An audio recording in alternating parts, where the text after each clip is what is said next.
Welcome to recipe house. আজ আমরা বানাবো শিঙি মাছের ঝোল। শিঙি মাছের ঝোল বানানোর জন্য আমরা প্রথমেই শিঙি মাছগুলিকে নুন আর হলুদ মাখিয়ে নেব। তেল গরম হলে আমরা একে একে শিঙি মাছগুলিকে ভেজে নেব। শিঙি মাছগুলিকে খুব বেশি ভাজার প্রয়োজন নেই, সামান্য ভেজে নিলেই হবে। শিঙি মাছগুলি ভাজা হয়ে গিয়েছে। গরম তেলে আমরা দিয়ে দেব গোটা জিরে আর চিড়ে রাখা কাঁচা লঙ্কা। তারপরে দিয়ে দেব বিম কড়াই,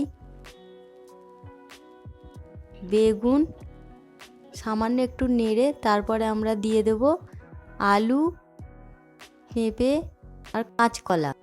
সব কিছুকে হালকা নেড়ে সামান্য ভেজে নিতে হবে। তারপরে আমরা দিয়ে দেবো এতে আদা বাটা। আদা বাটাটিকেও ভালো করে মিশিয়ে নেড়ে নিতে হবে।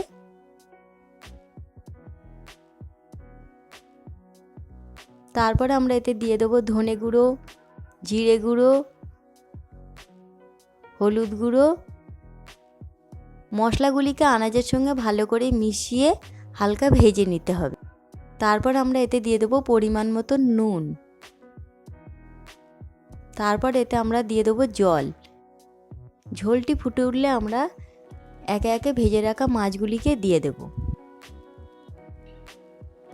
এবার আমরা ঝোলটিকে চাপা দিয়ে দেবো 5 থেকে 10 মিনিটের জন্য। শিঙি মাছের ঝোলটি হয়ে গিয়েছে। এবার এটি সার্ভের জন্য একদম রেডি। যদি আমাদের ভিডিও আপনাদের ভালো লেগে থাকে তাহলে অবশ্যই লাইক এবং শেয়ার করবেন। এই রকম আরও সুস্বাদু রেসিপি পেতে আমাদের চ্যানেলকে সাবস্ক্রাইব করতে ভুলবেন না।